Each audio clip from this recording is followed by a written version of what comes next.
بسم اللہ الرحمن الرحیم صلی اللہ علیہ وآلہ وسلم۔ السلام علیکم ورحمۃ اللہ وبرکاتہ۔ آج کا خوبصورت واقعہ وہ حضرت یوسف علیہ السلام کی قبر کا حیرت انگیز واقعہ ہے۔ اس واقعے کو مکمل سنیے گا اور اس سے آپ کو کیا سبق حاصل ہوتا ہے وہ لازمی کمنٹس باکس میں شیئر کیجیے گا۔ نبی کریم صلی اللہ علیہ وسلم کسی عرابی کے ہاں مہمان ہوئے۔ اس نے آپ صلی اللہ علیہ وسلم کی بڑی خاطر تواضع کی۔ آپ صلی اللہ علیہ وسلم نے واپسی پر فرمایا، کبھی ہم سے مدینے میں بھی مل لینا۔ کچھ دنوں بعد عرابی آپ صلی اللہ علیہ وسلم کے پاس تشریف لایا۔ حضور صلی اللہ علیہ وسلم نے فرمایا، کچھ چاہیے؟ اس نے کہا، ہاں، ایک تو اونٹنی دیجیے ماں ہدج، اور ایک بکری دے دیجیے جو دودھ دیتی ہو۔ آپ نے فرمایا، افسوس تو نے بنی اسرائیل کی بڑھیا جیسا سوال نہ کیا۔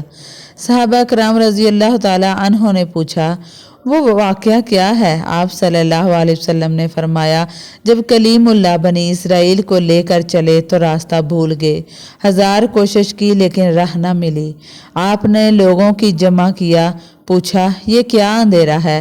تو علماء بنی اسرائیل نے کہا، بات یہ ہے کہ حضرت یوسف علیہ السلام نے اپنے آخر وقت میں ہم سے عہد لیا تھا کہ جب مصر چلیں گے تو آپ کے تابوت کو بھی یہاں سے اپنے ساتھ لیتے جائیں گے۔ حضرت موسیٰ علیہ السلام نے دریافت فرمایا کہ تم میں سے کون جانتا ہے کہ حضرت یوسف علیہ السلام کی تربت کہاں ہے، یعنی کہ ان کی قبر کہاں ہے، ان کا تابوت کہاں ہے؟ سب نے انکار کر دیا کہ ہم نہیں جانتے، ہم میں ایک بڑھیا کے سوائے اس قبر سے کوئی واقف نہیں ہے۔ آپ نے اس بڑھیا کے پاس آدمی بھیج کر اسے کہلوایا کہ مجھے حضرت یوسف علیہ السلام کی قبر دکھلا۔ بڑھیا نے کہا، ہاں دکھلاؤں گی، لیکن پہلے اپنا حق تو لے لوں۔ حضرت موسیٰ علیہ السلام نے کہا، تو کیا چاہتی ہے؟ اس نے کہا، جنت میں آپ کا ساتھ۔ واقعے کو ذرا غور سے اور دھیان سے اور سمجھ کے سنیے گا۔ مجھے میسر ہو، جنت کے میں آپ کا ساتھ میسر ہو۔ آپ صلی اللہ علیہ السلام نے فرمایا، اس کا یہ سوال بہت بھاری پڑا ان پر۔ اس وقت وحی آئی کہ اس کی بات مان لو، اس کی شرط منظور کر لو۔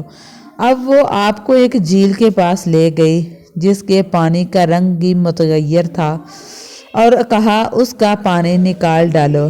جب پانی نکال دیا اور زمین نظر آنے لگی تو کہا، اب یہاں سے کھودو۔ کھودنا شروع کیا تو قبر ظاہر ہو گئی۔ تابوت ساتھ رکھ لیا۔ اب چلنے لگے تو راستہ صاف نظر آنے لگا اور سیدھی راہ لگ گئی۔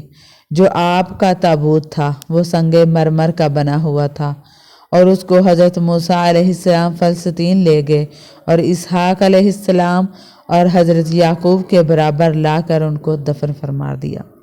یہ حضرت یوسف علیہ السلام کی قبر مبارک جو ہے اس کے متعلق حیرت انگیز واقعہ کہ اللہ پاک نے ان کی قبر مبارک کو ایسے پوشیدہ کر دیا گویا کہ ایک دریائے نیل کے کنارے جو جھیل بنی ہوئی تھی اس کے اندر رکھا گیا تھا ان کے تابوت کو، اور ان کا تابوت بالکل محفوظ رہا کیونکہ وہ سنگ مرمر کا بنا ہوا تھا۔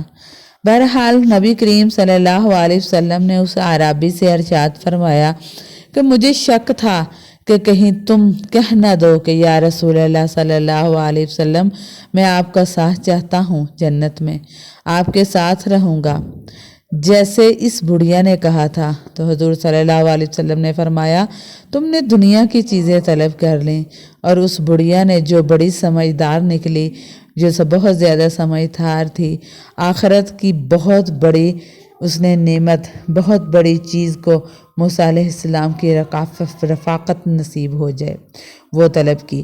بہرحال اس سے ہمیں یہ سبق حاصل ہوتا ہے کہ انسان کا جو ذہن ہوتا ہے وہ کسی موقع پر کس جگہ کیا چیز مانگ سکتا ہے وہ وہی جانتا ہے، اور اگر اس انسان کو جنت سے محبت ہوتی تو وہ آخرت کا سوچتا۔ اس کو دنیا کی چیزوں کی طلب تھی، اور سوچیں ہم